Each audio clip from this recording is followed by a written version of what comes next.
Good morning and welcome to the ORIOLE Resources PLC investor presentation. Throughout this recorded presentation, investors will be in listen-only mode. Questions are encouraged and can be submitted at any time via the Q&A tab situated on the right-hand corner of your screen. Simply type in your questions and press send. The company may not be in a position to answer every question it receives during the meeting itself. However, the company will review all questions submitted today and publish responses where it is appropriate to do so. Before we begin, I'd like to submit the following poll. I'd now like to hand you over to Tim Livesley, CEO. Good morning, sir. Good morning. Thank you very much, Lily, and welcome everybody to this update presentation on the activities of ORIOLE Resources. We have, I'll just flick through the obligatory disclaimer. You can read that at your leisure once this goes out, or you can read it on our website. In brief, the company, we are a London-listed, AIM-listed exploration company looking predominantly at gold in Africa. We do have some what we call legacy assets, which include some gold and some copper out in Turkey and in Djibouti. But our main focus is Cameroon, where we have a growing portfolio of assets in the early exploration stage through to resource development, definition and development. And we also have a license in Senegal, the Senala license, which is under an earning joint venture agreement.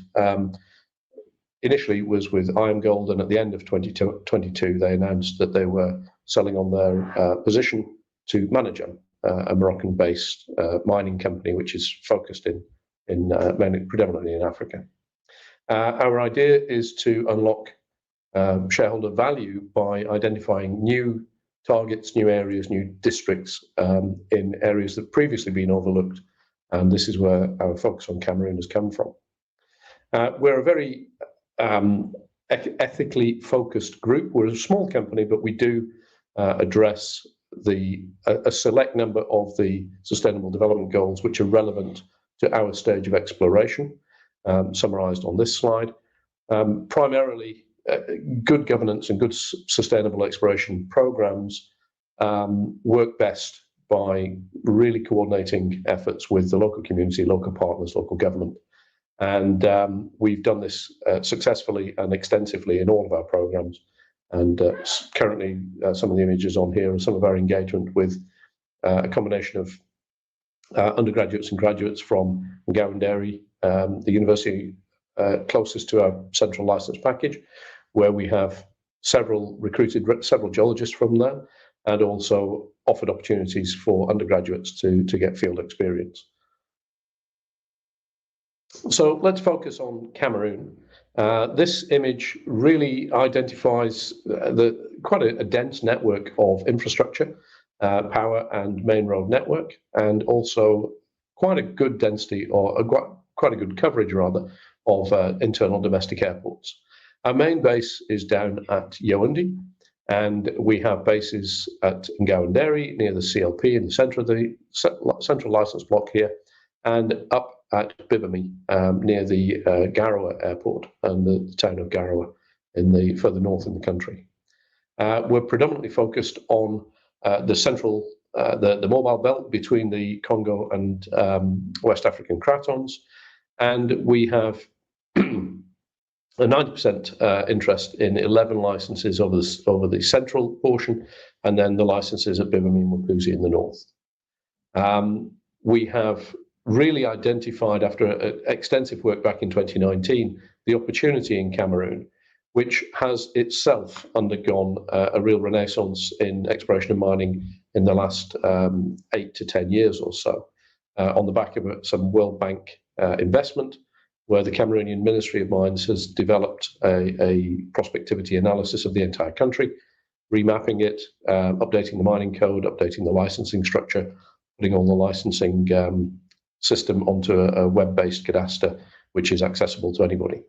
So the opportunity here was identified by us quite early on, and we've been very pleased to have been able to pick up ground in areas that we consider to be very prospective within central Cameroon, and with our partner BEIG3 up at Bibemi and Wapuzi.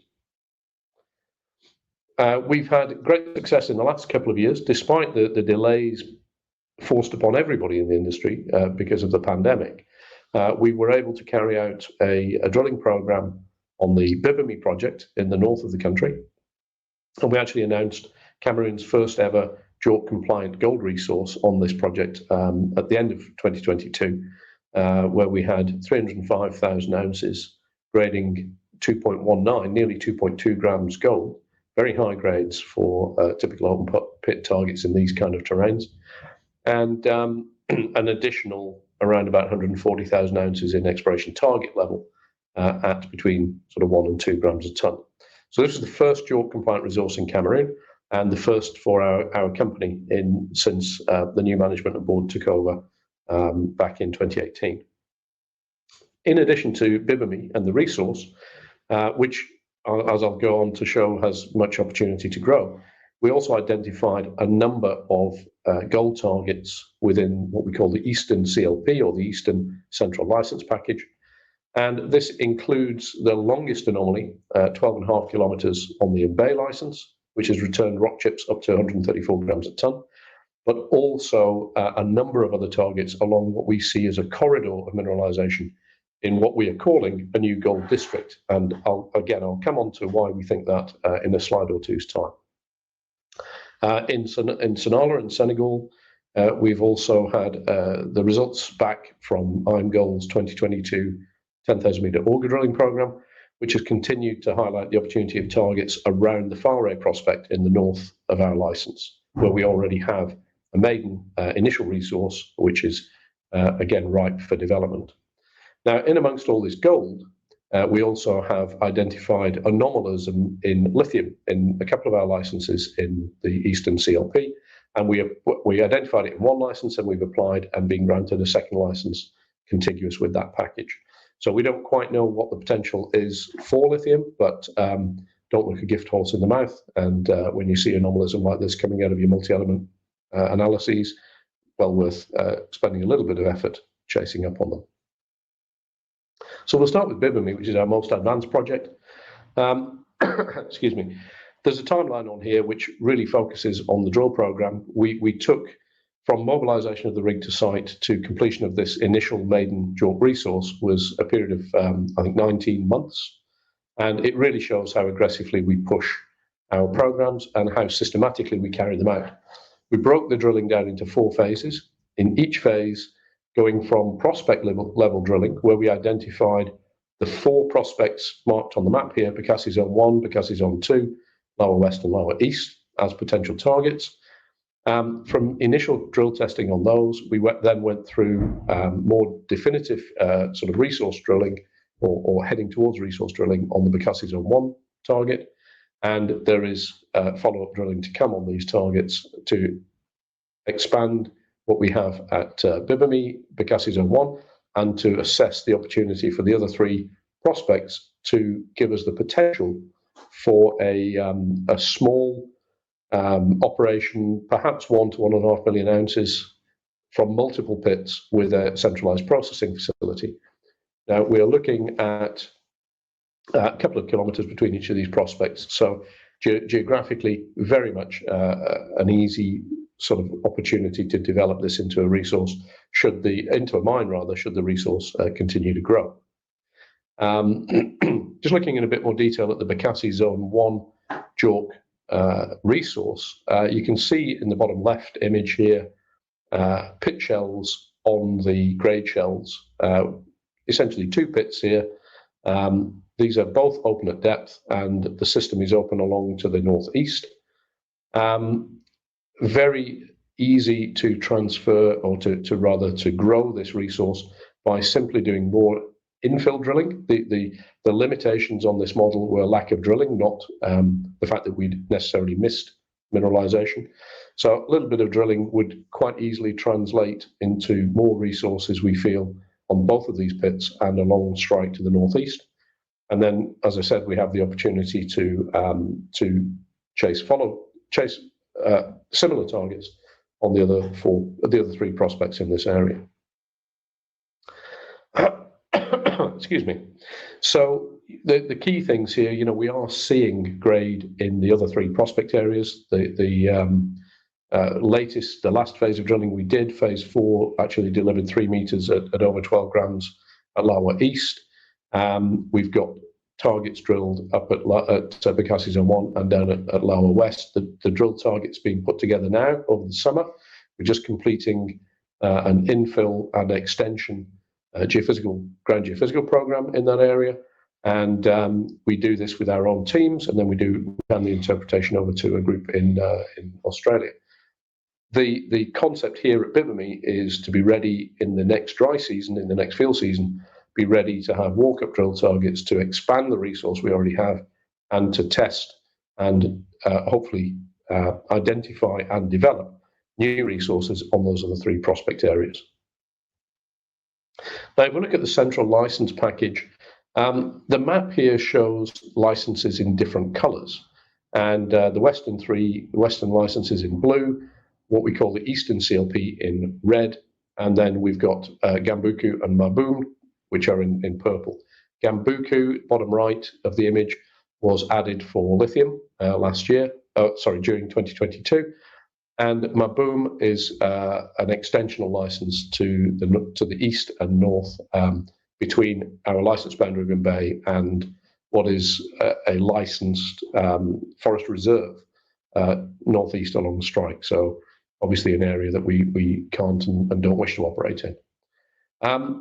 So what we see on this very simply is a number of boxes. The boxes that are outlined and don't have any fill in them are outlines of anomalous streams in stream basins. So you can see broadly there's a trend of these, and then the infill boxes are soils anomalies that have given us anomalous gold. So you can see that there's a northeast southwest trend here. We've tried to outline it by putting sort of a dotted border on it and a bit of a pink shading in the middle. This is what we call a corridor of mineralization. It's about 15 kilometers, 20 kilometers wide. It's about 70 kilometers, 75 kilometers long on our license. And really, this is the core of gold mineralization in the central Cameroon area. This has been consequently backed up by work by BRGM through the World Bank program, where they also identified this area as the most prospective area for gold in Cameroon. So we picked up all of these licenses. We applied in 2019. We picked them up in beginning of 2021. And essentially what we have here is the opportunity for multiple resource development, forming a new district for gold exploration. Now, we focused initially in the Mbe anomaly in the northeast here. 2 reasons. First of all, it gives the largest soil anomaly, 12.5 Ks. A lot of these other ones are in the 2 to 3 kilometer anomalous gold range. So 12.5 kilometers, significant anomaly, and it's extremely easily accessible. The main north-south tar road through the country runs right across the Mbe license, and you can be on the ground here, in a matter of half an hour to 40 minutes from flying into Ngawandere Airport, the local domestic airport. Now, what we've identified at Mbe is a trend that cross-cuts the main 12.5 kilometer gold anomalism trend, cross-cuts it at a slight angle. And we've done some rock chipping on there. We've obviously mapped it. We've carried out geophysics on it, which we're busy interpreting. And we've got a significant wide zone, over 3 kilometers long, between 70 and about 500 meters wide, of gold anomalism tied into some vein systems, both opposing vein systems from compression and extension, and alteration that's gone out from those vein systems into the host rock. So broadly similar to what we're seeing at Bibemi, the difference being that at Bibemi, the host rock is not necessarily carrying much mineralization. It's all constrained to the subvertical and subhorizontal veining. Whereas here at Mbe, we do see the mineralization pervasive out into the host rocks, and mineralization and following alteration out there. And we're getting grades in those wall rocks of, well over 1 gram in a lot of the wall rocks, and the grades in the vein system themselves, as I say, going up to over 130 grams. So effectively, sort of 3-ounce material in the vein sets with 2 or 3 gram material in the wall rocks. Very significant grades and a very excuse me, and a very important target area for identification of a significant potential resource. We've just had a crew out just finalising some work most recently, and this is a photograph that was taken literally a week ago, showing one of these veins and showing the alteration in the wall rocks alongside it. This is a working that we see a small amount of artisanal work in the area, typically following the very high grade veins where they can get free milling gold out of the veins. And it gives you an indication of the scale of some of the systems we're seeing here. You know, potentially you're looking at widths with the mineralization drifting into the sidewalls. You're looking at widths in excess of 10 meters potentially. And these are targets that we're working up for a drill program in the second half of this year. This geophysics image is one of the updates that we took from the geophysics program we did earlier this year, earlier in 2023 rather.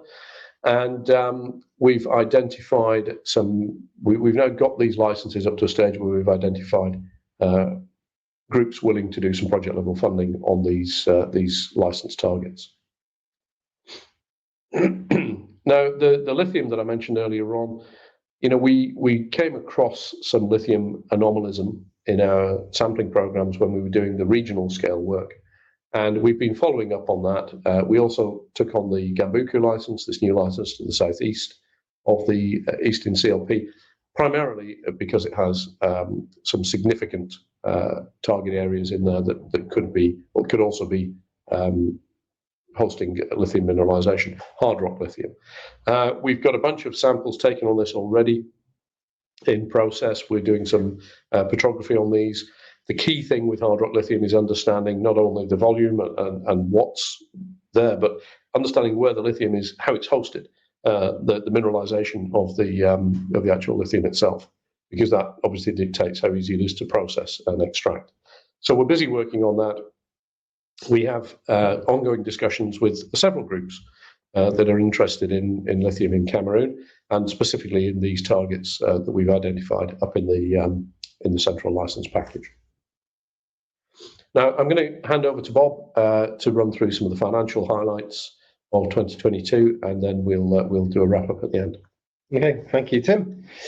So we've got a few slides on the numbers. It's worth bearing in mind this presentation is pre-AGM. The AGM is 8th of June at Grant Thornton in London, and at that AGM the annual report will be proposed and approved by shareholders. So some of the financial highlights, referring back to the press release in March when we announced the numbers. Incoming funds were largely spent on direct exploration work in Cameroon, the 900,000 from raises, going to 840,000 of on-the-ground work in Cameroon. The operating loss of just over £500,000 marked a 900,000 improvement in year on year, largely as a result of a swing on foreign exchange around the Sonala project, which is denominated in euros. So the key numbers for me around that are always the administrative expenses, which were up slightly year on year, mainly because we've gone a little bit more independent in Cameroon. We've got our own team on board. We've had geologists for a little while employed, but we put in a finance and admin team late in 2021, and this is me out in Cameroon with Emmanuel and Frank, who fulfilled that role for us. And it's very important. You know, we've now got interest in 12 licenses in Cameroon and a couple of subsidiaries. There's a little bit of admin to do. There's a bit of progress chasing through the ministry, and then there's work around the exploration, customs importation, things like that. So yeah, we're delighted to have Emmanuel and Frank on board. and you know, that contributed a little bit towards a small raise in the administrative expenses. The whole loss for the year of 1.56 million was actually inflated largely by a write-down of our legacy asset at Tiny Strategic Resources, where basically the Egyptian license they'd been looking at working on for a number of years expired without resulting in a gain. So the loss was largely down to that. Small operating loss boosted by 400,000 R&D tax credit we got early in 2022. And they're the sort of P&L highlights for last year. And I think there's a bit more analysis on the next slide, which just categorizes some of the spend. You know, the large green segment is the direct exploration spend, which clocked in at 44% last year, which is less than we would like, but it sort of reflected the early stage exploration work we're doing on the Central License Programme. I think in the previous year we were well over 66% because we were drilling at Bibemi. We do slightly cheaper work at the CLP, and that percentage fell off. Plus, it's worth bearing in mind that the board cost, which is represented in yellow, we're a very geology-heavy board in Tim, Claire, and Dave. So a lot of that expenditure is you know, looking at the projects, working out what to do next, the technical reviews around it. So you know, we're very much the segment of direct exploration. You know, a lot of the rest of the cost is around geology, management, planning, technical. Probably the only, you know, I'm probably the only main cost outside of in the company that is not focused wholly on the geology. Obviously, we have the corporate compliance and PR necessary for being a name company, and the other key factor, I think, last year was the director's contribution through salary sacrifice and through contributing to raises to actually putting money into the company to get work done in the field. So, for example, the salary sacrifice scheme, which we ran heavily from June all the way through to December, meant basically about a quarter of our costs went directly into saving money for use in the field. So that's where the money was spent. Tim moves on. This is our funding strategy going forward, and I think the important factor we're seeing in the work we've done is we've been in Cameroon for 4 or 5 years now, and we're now getting to the point where people are interested, industry groups and specialist investors are interested in project level funding. You know, it's taken a bit of work to get to this point. Certainly on the gold projects, the lithium projects a little bit different. But now we have this opportunity to fund at the project level, and you know, stop the dilution that so many shareholders don't like. So our strategy is very much focused on finding partners for the projects we do have: Bibemi, the Eastern CLP, and the lithium opportunity, whilst trying to fund Topco from sale of investments, basically. So you know, we keep talking about Elephant Oil, and you know, hopefully at some point Elephant Oil will complete its IPO. And the board itself has contributed quite heavily to the raises and salary sacrificing into Topco to you know, avoid those dilutive equity raises. But very much we see it, you know, an awakening of interest in Cameroon amongst mining groups, interest in our projects. We announced the Canadian Investment Bank who are looking for project level funding for the Eastern CLP, and we'd hope to update the market sometime in June on that. In lithium, I mentioned, is a little bit of an outsider in that, you know, we've done a little bit of work. We found it in the multi-element analysis, and lithium being such a hot topic at the moment, the level of interest in people wanting to talk to us about JVing and project funding is pretty significant. We've had a number of approaches. Our view on this is we need to qualify it a little bit more maybe before we actually sign something up, but we're not, we will probably be bringing in a lithium partner faster than we would have done on the gold side of it, I would say. Yeah, so it's not necessarily our direct area of expertise, so it makes sense to understand what we have first before we negotiate to bring a partner in with the skills to push the projects forward if they pan out. Thanks, Bob. So the year ahead, the question that's on everybody's lips usually in these things is, okay, so what are you going to do? How are you going to advance your projects? And what are you planning to do? Well, Bibemi, the infill and extensional ground mag is almost complete. So we'll do some interpretation of that hopefully over the summer, which is our sort of quiet period during the rainy season.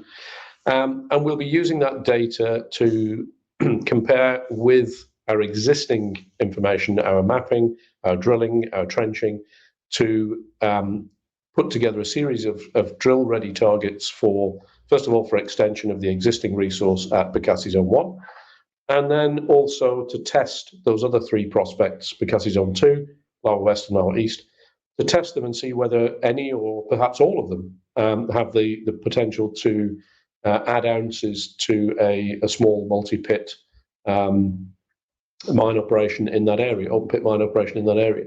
And you can see from the image on the top right there, Bibemi is very benign terrain. It's very flat, low shrub, very easy access during the dry season.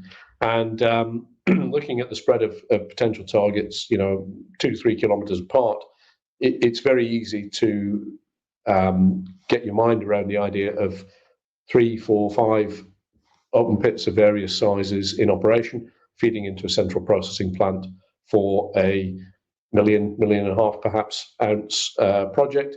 And if the grades continue to be as robust as we see at Bakassi Zone 1, in excess of 2 grams a ton in a resource, that's a significantly high grade for an open pit mine in Africa, in West Africa. Certainly probably close to double grade of many that are currently under development in West Africa. So we're very confident Bibemi has a lot of legs to deliver exactly what we need. The Eastern CLP will be continuing to do a little bit of work at Mbe. The idea being, we've done the geophysics now in 2023. We're processing on that, and again, identifying from the mapping, from the petrography work, from the soils, the streams, the rock chipping, the recent field visits, all of this data, pull it all together, assess it over the wet season, over the summer, and again, put together a series of drill-ready targets for that first pass drilling at Mbe. Now, we've really focused on Mbe. It's the biggest anomaly we have in the area. But remember, we have 5 licenses for gold in this Eastern CLP, and we have multiple targets like Mbe over that whole district, 75 k's by 15 to 20 k's. So whilst we are pushing Mbe forward most aggressively to a drill-ready target later this year, or rather drill-ready targets later this year, as we get into that, we'll also then be bringing up some of those other targets during the second half of 2023 into 2024, so that effectively we have a pipeline of exploration targets through the next sort of 18 months, and hopefully we'll be seeing the same sort of hit rate as we did when we did our 4 phases of drilling at Bibemi, where the majority of the holes we drilled intersected gold mineralization. Drilling is the most expensive program, part of any exploration program. And so at both Bibemi and at the Eastern CLP, we want to be certain that our targeting is absolutely spot on to maximize the value from the drill programs that we start later this year. The lithium, you can see the team there in front of one of the outcrops on the Ndom license. Continued work through this year on lithium. We've done some sampling. We've done quite a bit of work already in early 2023. And as Bob mentioned, it's a different model for us for lithium, discussion with groups interested in it. And hopefully that will deliver something that's going to add some value to the company as well. bring some value back into the shareholders. So that's pretty much it. I will hand back to Lily, and I believe we're ready for the Q&A session. Is that right, Lily? Tim, Bob, thank you very much for your presentation. Ladies and gentlemen, please do continue to submit your questions just by using the Q&A tab situated on the top right-hand corner of your screen. Just while the company take a few moments to review those questions submitted today, I'd like to remind you that a recording of this presentation, along with a copy of the slides and the published Q&A, can be accessed via your investor dashboard. As you can see, we've received a number of questions throughout today's presentation, and thank you to all investors for submitting their questions. Could I please ask you to read out the questions and give responses where appropriate to do so, and I'll pick up from you at the end. Thanks very much, Lily. Okay, well, there are quite a few questions come in, which is great to see. This is one of the rare opportunities we get to interact with our shareholders, so we really do appreciate you giving us your questions so we can try and address what's on your mind as well as ours. I'll start off with, well, there's probably a couple here actually, Bob, that I can get you to chime in on. So, first question, will any more of the board and management be following Eileen and investing further in the company? Yeah, sure. The board have been consistently investing into the company via salary sacrifice from June 22 onwards. Pretty much every month when we've been open, we've been able to invest cash directly into shares in the company. And that's been good for minimising the cash outflow and further aligning directors' interests with that of the company's shareholders. And that those two aims will remain a very key topic for the board. What I would say is we're looking at different ways of doing that. Whilst issuing shares has been very helpful, it does give a pay-as-you-earn implication, which slightly reduces the cash that's actually retained in the company, and so we're looking at a more tax-efficient way of doing that. This salary sacrificing and investing into the company will remain a key theme going forward. Thanks, Bob. And I think it really does indicate the level to which the entire management and board have been doing that. Does indicate our confidence in the company and the assets we've got under management at the moment. Looking at this, there's three questions which all focus on the same sort of topic. So I'll read all three out, and perhaps I'll ask you to answer those as well, Bob. It's again around financing. So the three questions are: what is the status of project level funding for the Eastern CLP licenses? Why have we now moved to project level funding after previously diluting at Topco?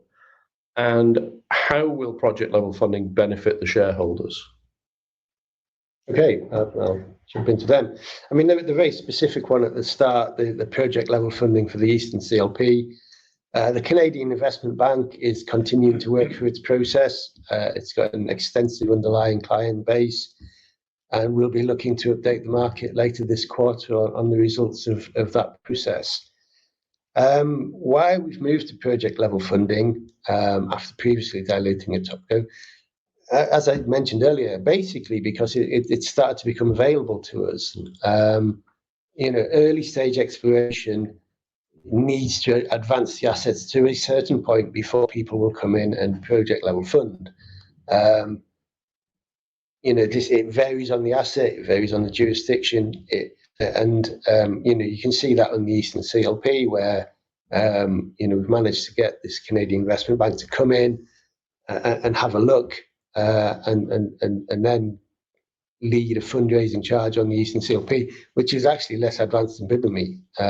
We would not have got that funding 3 years ago for Cameroon at all. Yeah, definitely. That's why it's now available, because we've advanced the assets, and that's why we're very interested in it. And I think, Bob, perhaps also it's a measure of the de-risking we've done of Cameroon as a country. Yeah. Not only our assets, but also the work we've done to prove to the investors who are now approaching us and the other investors that are coming into Cameroon that, despite being sort of off the radar screen for a long time, Cameroon is now a mining district that's attracting attention. It is, and it's attracting attention from a number of sources. If you look at the mining cadastre in Cameroon, when we went in there and put the central licenses in, there was hardly anything in that area, and now we're surrounded. Yeah, I mean, Central License was open ground, wasn't it? People are seeing the success we're having, and they're coming into Cameroon and trying to join in, and that in itself is bringing in equipment providers and contractors. So when we talk about drilling the CLP later this year, drilling Bibemi meant finding someone who'd bring a drill into Cameroon. That is no longer an issue. Yeah. There is equipment in Cameroon that we can potentially use on the CLP. So we've generated the interest, from across the industry, and we've now getting funding opportunities in that way. How it benefits shareholders, I think it's no secret that we're, as a board, we believe Topco is undervalued, ORIOLE is undervalued compared to the assets we have in the underlying business. The market cap of kind of 5 to 6 million does not reflect the value we've generated in Cameroon, let alone the legacy portfolio. And so we're interested in project level funding because we believe it gives us a much better chance to reflect the value of those assets in bringing in the funds we can bring in, which will obviously impact favourably for the Topco investors. So that's why we're very much interested in it at the moment. Okay, there's a couple on the more technical side here. I'll grab these. What is the company's focused on? Lithium? Is there more value in lithium than gold? Well, our focus, as we just mentioned, lithium it was a commodity which we came across, shall we say. We weren't specifically looking for lithium, but we do, as part of general grassroots greenfields exploration, you carry out multi-element analyses to see whether there are any other indicators that would help you to find more gold, but also to see what else is in the area. This is the central license package sits on top of a mobile belt zone. It's likely to host multiple commodities to some degree, and when we came across the lithium, we thought, it's currently a hot commodity in the markets. It would seem to be able to bring in some value quite quickly, and we can obviously look at ways to maximize the value from it, and we can put any value we bring in from it into the rest of our exploration and development. So, is there more money in lithium than gold? Certainly, in the investor side at the moment, it seems to be simpler to pull in cash to support lithium exploration than gold exploration, but these phases change over time. So I don't know whether you'd necessarily say there was more value in the actual commodity or not at this stage. Next question is on the CLP. When will the company be in a position to declare a resource of the CLP? Well, not right now. We haven't yet done any drilling there at all. We're looking to drill test the first of 7 really main targets. There's some Bay North target later this year after the rainy season. We've shown at Bibemi that from mobilization to resource, given funding and access to the ground, we're not stuck with COVID lockdowns and so on anymore, thankfully. We can move these things forward very, very quickly. It was 19 months at Bibemi from the very first rig ever to drill in that area to us announcing the maiden resource of over 300,000 ounces.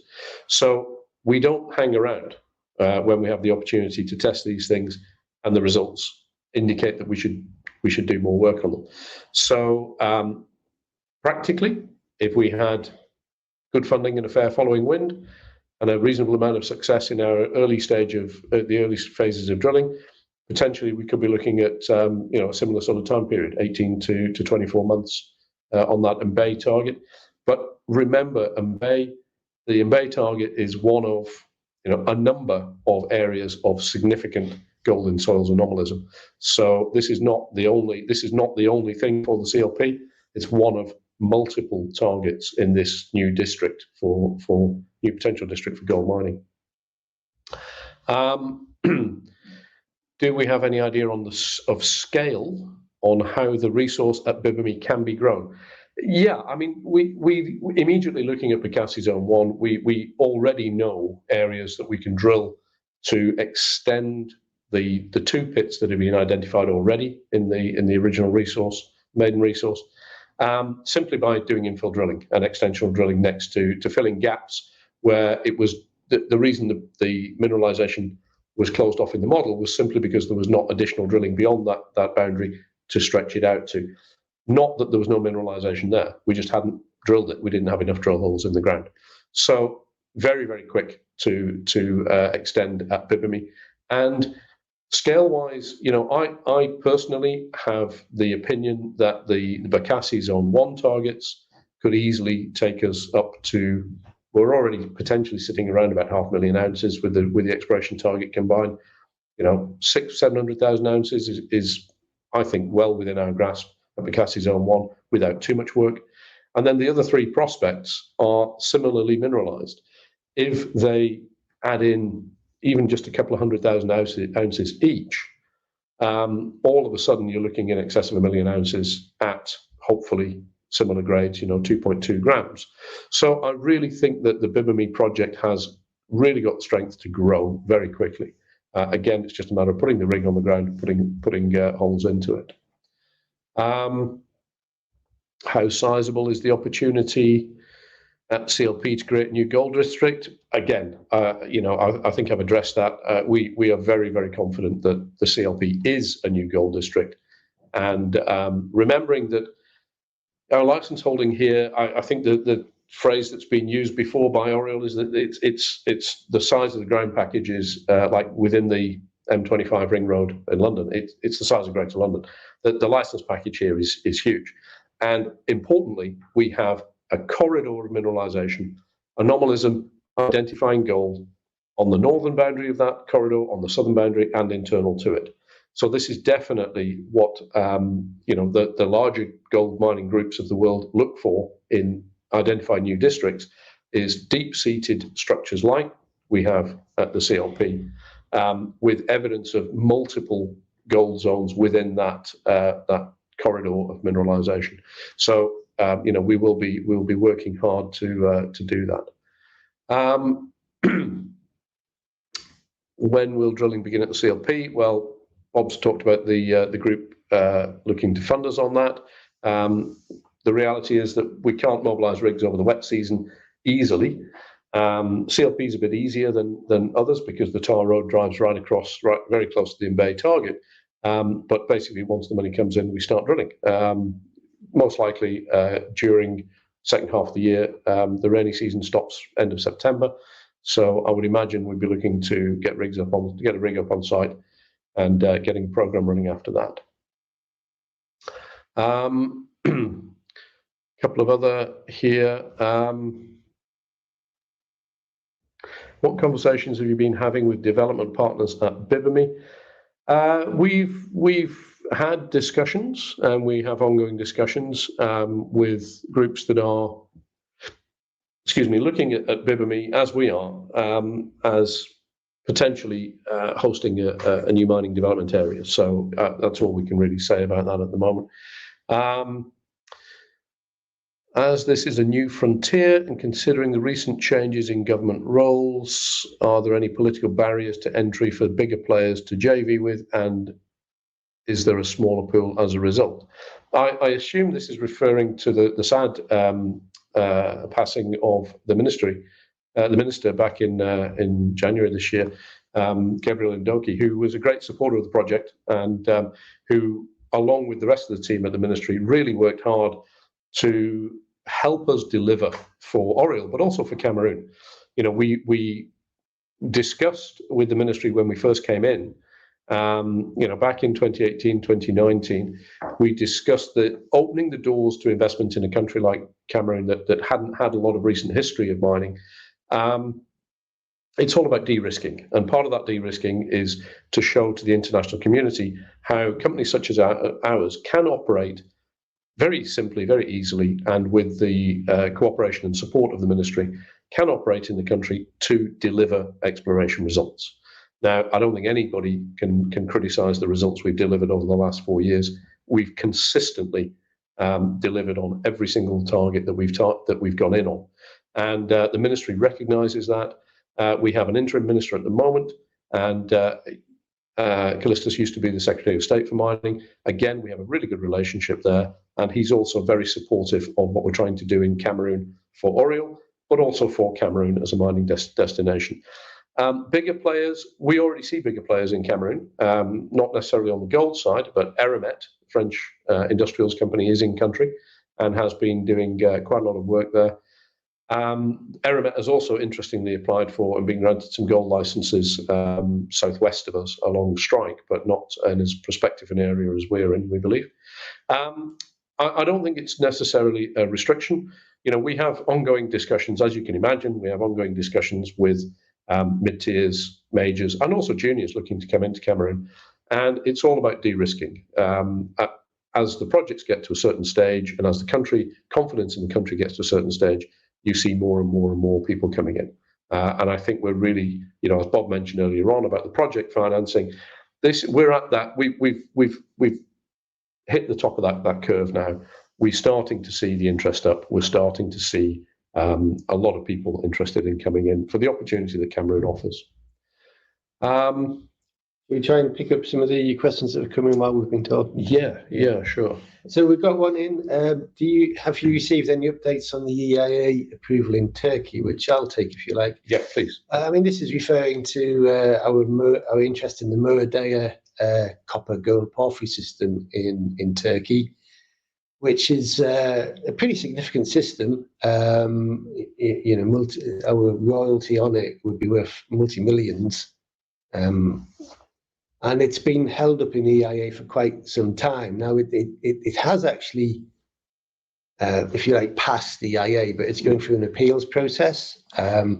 We initially expected this to be concluded by the end of May, but I think the Turkish election process has got in the way of that timeline. But, you know, we're not at the end of May yet. And I believe the election process concludes next week. Sometimes, so we do keep fairly close eye on what's going on there. You know, whether we're successful or not in that EIA appeals process, there are other routes for both parties. So you know, it's unlikely it's going to start mine building in June, whatever happens in May. But it's making positive progress. You know, we believe it's in the interest of the country to get it moved forward. And we look forward to, you know, seeing that happen. But it's also important to note we keep you know, contact with the potential buyers of that royalty. We talk quite regularly to a number of royalty groups about it. They're all watching the EIA process with interest. And once we have certainty, I think it'll move quite quickly. Yeah. No, thanks, Bob. But perhaps we'll just take two more, and I'll start off with another one maybe for you, Bob. How undervalued is ORIOLE right now, and what will be the main catalysts to get the share price past this point? We can both answer it, but let's get your opinion on it first. Well, okay, I mean, let's you know, we've got a market cap which I guess has bounced between 5 and 6 million over the last few months, certainly since Eileen's investment came in. You know, a small part of our portfolio, we currently have a Canadian investment bank notionally valuing at $10 million. You know, they're trying to raise $1 million for 10%. You know, so that gives you an idea of what a part of our portfolio is. Bibemi is more advanced than that. And then we've got the Sonala asset in Senegal. You know, which is just down strike from Chester Resources, which has just been sold for, I think it was 89 million Aussie dollars, 47 million sterling. Now, Chester was a lot more advanced than Sonala, but, you know, we would say Sonala's got great potential, a la the Chester resource at Sud. Yeah, we've got 5 target prospects. Yeah. Farah is very advanced, and a lot of ounces potential there, and much bigger license. Yeah, so you could argue our interest in Farah is probably worth the market cap of the company itself. So you know, the reason we're so focused on project financing is we think there's a huge disconnect between the value of the assets and the value of the company. I wouldn't really want to put a number on it. All we can do is keep advancing those project level financing discussions, get the money in, push the assets forward, and you know, develop. And as Tim alluded to, everything we do in Cameroon has been successful. From a geological perspective, it just needs to get recognised in the market. So, thanks, Bob. I'll take one more last question here. What is your view on the security of Cameroon, particularly at Bibemi being close to the border? Okay, so Cameroon is quite a stable country. Obviously, people will refer back to some internal issues in between the Francophone and the Anglophone regions of Cameroon in the southwest, a long way from us. And you know, the government is really working to stabilise any potential internal conflict. But Cameroon's been absolutely no problem for us. We've got, you know, a decade ago over in Nigeria, there was beginnings of rumblings of instability in some areas with hijackings and kidnappings and so on. And that's trickled on to some degree in Nigeria, but there's nothing really happening like that in central Cameroon where we're operating. Bibemi is close to the border with Chad. We've been operating there since 2018. And prior to ORIOLE, I was COO at a company called Reservoir Minerals. And we had the Bibemi license in JV back. We did the original gold discovery there back in 2012. And we've never had any security issues in that area at all. You know, the Cameroonian government, Cameroonian police, Cameroonian military, they're all supportive of stability in the country. And I think, you know, there's always risk in border areas. That's a given. But we certainly don't see anything up there that's anywhere out of the ordinary for any other sort of stable jurisdiction in Africa. So we're pretty comfortable there. We do have obviously some very good support and intelligence and communication and so on with, we have a professional services group that provides oversight on our plans, travel plans and so on. And, you know, we're cautious about our team, but primarily we utilize local teams, we utilize people from the local area. And, you know, I've been doing this for 34 years now in various jurisdictions, mainly Africa, Europe and the Middle East. And the first thing that you do in a new area is get to know the people, get to know what the problems are, what you can assist with if possible, and engage with them and talk to them. And at the end of the day, you know, they have the same concerns as anybody else anywhere in the world. They want opportunity, they want education for the kids, they want healthcare, and they want stability. And you know, if the community is working with you, as they are on all of our projects in Cameroon, then you know, you're in a good place. So we're pretty confident that Cameroon doesn't have any issues that we should be concerned about. And certainly, if you look at other gold jurisdictions in West Africa at the moment, I think Cameroon actually comes out on top as a very stable jurisdiction for exploration and development. So I'll wrap up the Q&A session there. Thank you very much. Tim, Bob, thank you. And I think you addressed all those questions you can from investors. And of course, the company will review all questions submitted today and will publish those responses on the Investor Meet Company platform. Before redirecting investors to provide you with their feedback, which I know is particularly important to yourself and the company, Tim, could I please just ask you for a few closing comments? Certainly. Well, first of all, thanks for those who've managed to to stay all the way through, nearly an hour. Apologies for that. Thanks again for the questions. It's good to give the feedback. It's also good to get the questions so we can understand what your concerns are and make sure we try and address them more regularly in our normal communications. We hope that you, as we do, feel that ORIOLE has great opportunity to deliver on these targets in Cameroon and the rest of the value in our legacy assets, and we hope that you continue to support us. The company is really held up on the backs and the shoulders of our investors, and we really appreciate those of you who are committed and recognise, as the management team and board do, the opportunity that exists here. And we hope you'll continue to feel that way as we continue to have successful exploration in Cameroon. Thank you very much. Bob, anything from you? No, just a reminder about the AGM on the 8th of June. This presentation is to help people with their voting, but also to remind them to come and turn up at the AGM. By all means, 11 o'clock at GT. So other than that, thank you. Thanks very much.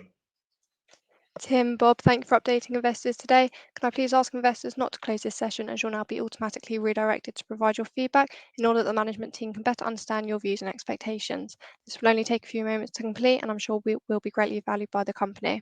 On behalf of the management team of ORIOLE Resources PLC, we'd like to thank you for attending today's presentation.